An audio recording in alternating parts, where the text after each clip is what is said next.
ओम नमः शिवाय। जय शिव शंभु भोले बाबांकर जय। Hello friends, welcome to my channel सुप्रभात। मु मोर चैनल रे आपण मन समस्तंकर स्वागत करुछि।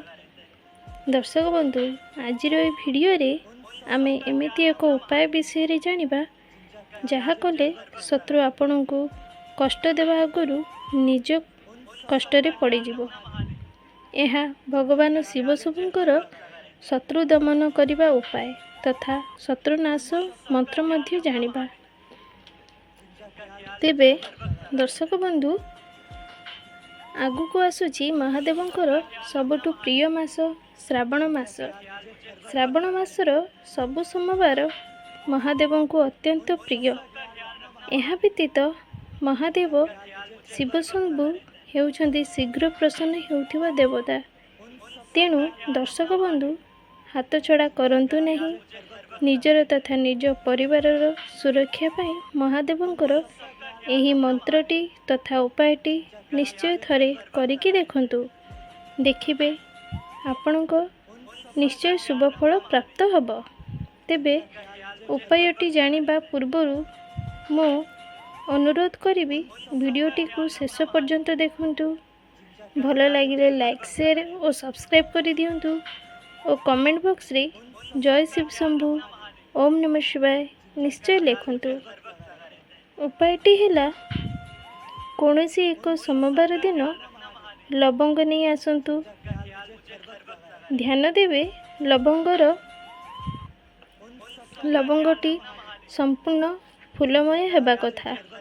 लवंगर मात्रा हैला, आपणको परिवार मुख्य जी होइथिबे तांको बयस युक्त जेते जन परिवार सदस्य अछंती, दुई संख्या को मिसाई लवंग आनिबे। मने करंतु जदि आपणको परिवार जे मुख्य तांको बयस 60 और समुदाय परिवार संख्या 7, तेबे 60 युक्त 7 67 लवंग आनिबे। मने रखिबे लवंग जमा भांगी नथिबो, लवंगटी फूल वाला मध्य होइथिबो, गोटिए हेले लवंग खंडित होई न थिबो। संपूर्ण स्वच्छ तथा निर्मल मनरे सही लवंग को नहीं कौनसी एक सोमवार दिन शिव मंदिर को जातु। समस्त परिवार वर्ग मिसी जातु। मंदिर को जाई पूजार्चना कर सारिबा परे नेइथिबा लवंग को महादेव शिव शंभु को अर्पण कर दियंतु तथा निज भूल पाई मध्य क्षमा प्रार्थना करंतु और निजर दुख कष्ट समस्या समस्त विषय रे महादेव को जनातु। एहापरे सेही मंदिर रे प्रभुंक सम्मुख रे बसी महादेव महामृत्युंजय मंत्र जप करंतु। महामृत्युंजय मंत्रटी कौन यह आमे आगु को जानिबा। तेबे दर्शक बंधु, एही मंत्रटी संपूर्ण एक माला जप करिवे। एही मंत्रटी सपरिवार जप करि परिबे अथवा निजे मध्य एकुटिया जप करि परिबे। मंत्रटी समुदाय एक माला बा 108 थर निश्चय जप करिवे। जप समाप्त हेबा परे आपणको परिवार समस्त सदस्यों संख्या अनुसार लवंगटी को नहीं आसीबे।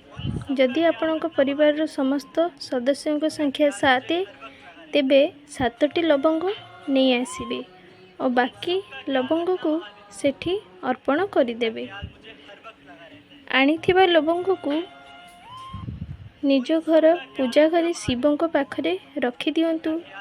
एही लवंग गुड़िक शनिवार दिन एक कला कोनारे बांधी घरर दक्षिण दिगरे बांधी रखंतु। तेबे दर्शक बंधु, लवंग पुड़िया को दक्षिण दिगरे काहेकि बांधिबा उचित आपण जानिछंती कि? आसंतु जानिबा। जेउ घरर बा परिवार दक्षिण दिग कमजोर होई थाए, सेही घरे बसवास करुथिबा लोकंकु शत्रु अति सहजरे निजर शिकार बनाई देई थाए। तेणु घरर दक्षिण दिग को मजबूत करने अत्यंत आवश्यक अटे। यह करने द्वारा शत्रु आपण को ଆଘାତ ଦେବା ଆଗରୁ ସେ ନିଜେ ନିଜର ଆଘାତ କରି ବସିବ ବା କ୍ଷତି କରି ବସିବ। ଏହି ଉପାୟଟି ଆପଣଙ୍କୁ ବାରମ୍ବାର କରିବାକୁ ପଡ଼ିନଥାଏ। ଏହା ଥରେ କଲେ ବି ଆପଣ ନିଜେ ଅନୁଭବ କରିପାରିବେ ଯେ ଆପଣଙ୍କର ଦୁଃଖ ସମସ୍ୟା କିପରି ସୁଖରେ ପରିବର୍ତ୍ତିତ ହୋଇଯାଇଛି। ଯଦି କୌଣସି ଛୁତିକିଆ ବା ମୃତ୍ତିକିଆ ହୋଇଥାଏ ତେବେ ଏହାକୁ ପୁନର୍ବାର କରିବେ, ନଚେତ୍ ଏହା ଥରେ କରିବାରେ ହିଁ ଶୁଭ ଫଳ ଦେଇଥାଏ।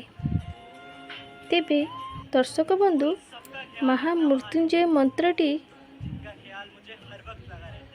ଶତ୍ରୁ ବିନାଶ ପାଇଁ ଜପ କରିବାକୁ ହୋଇଥାଏ। ତେବେ ଆସନ୍ତୁ ଜାଣିବା ମହାମୃତ୍ୟୁଞ୍ଜୟ ମନ୍ତ୍ରଟି କ'ଣ। ସର୍ବପ୍ରଥମେ ଆମେ ଜାଣିବା ମନ୍ତ୍ରଟିର ଅର୍ଥ କ'ଣ। ମନ୍ତ୍ରଟିର ଅର୍ଥ ହେଲା, ଆମେ ତ୍ରିନେତ୍ରଙ୍କ ପୂଜା କରୁଛି, ଯିଏ ସୁଗନ୍ଧିତ ଏବଂ ସମସ୍ତଙ୍କର ପୋଷଣକର୍ତ୍ତା। ଯେମିତି ଫଳ ଡେମ୍ପର ବନ୍ଧନରୁ ମୁକ୍ତ ହୋଇଯାଏ, ସେମିତି ଆମେ ମଧ୍ୟ ଶତ୍ରୁ କବଳରୁ ତଥା ମୃତ୍ୟୁ ଅନଶ୍ୱତାରୁ ମୁକ୍ତ ହୋଇଯିବା। ଦର୍ଶକ ବନ୍ଧୁ, ମନ୍ତ୍ରଟି 11 ଥର ମୋ ସହିତ ଥରେ ନିଶ୍ଚୟ ଜପ କରିବେ। ମନ୍ତ୍ରଟି ହେଲା ଓମ୍ ତ୍ରୟମ୍ବକଂ ୟଜାମହେ ସୁଗନ୍ଧି ପୁଷ୍ଟିବର୍ଧନଂ ଉର୍ବାରୁକମିବ ବନ୍ଦନାନ୍ ମୃତ୍ୟୁମୁଖୀୟମାମୃତାତ୍। ॐ त्र्यम्बकं यजामहे सुगन्धिं पुष्टिवर्धनम् उर्वारुकमिव बन्धनान् मृत्युमुखीयमामृतात्। ॐ त्र्यम्बकं यजामहे सुगन्धिं पुष्टिवर्धनम् उर्वारुकमिव बन्धनान् मृत्युमुखीयमामृतात्। ॐ त्र्यम्बकं यजामहे सुगन्धिं पुष्टिवर्धनम् उर्वारुकमिव बन्धनान् मृत्युमुखीयमामृतात्। ॐ त्र्यम्बकं यजामहे सुगन्धिं पुष्टिवर्धनम् उर्वारुकमिव बन्धनान् मृत्युमुखीयमामृतात्।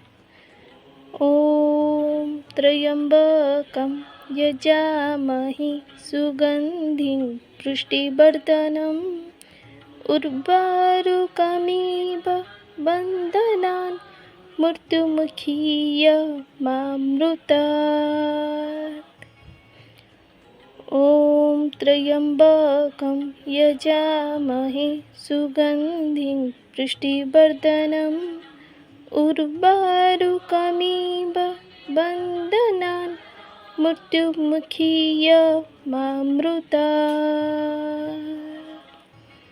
ॐ त्र्यम्बकं यजामहे सुगन्धिं पुष्टिवर्धनम् उर्वारुकमिव बन्धनान् मृत्युमुखीयमामृतात्। ॐ त्र्यम्बकं यजामहे सुगन्धिं पुष्टिवर्धनम् उर्वारुकमिव बन्धनान् मृत्युमुखीयमामृतात्।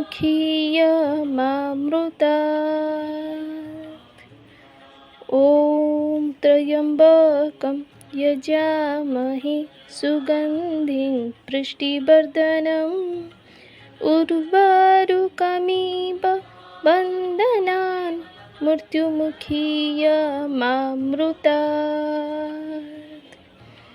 ॐ त्र्यम्बकं यजामहे सुगन्धिं पुष्टिवर्धनम् उर्वारुकमिव बन्धनान् मृत्युमुखीयमामृतात्। ओम नमः शिवाय।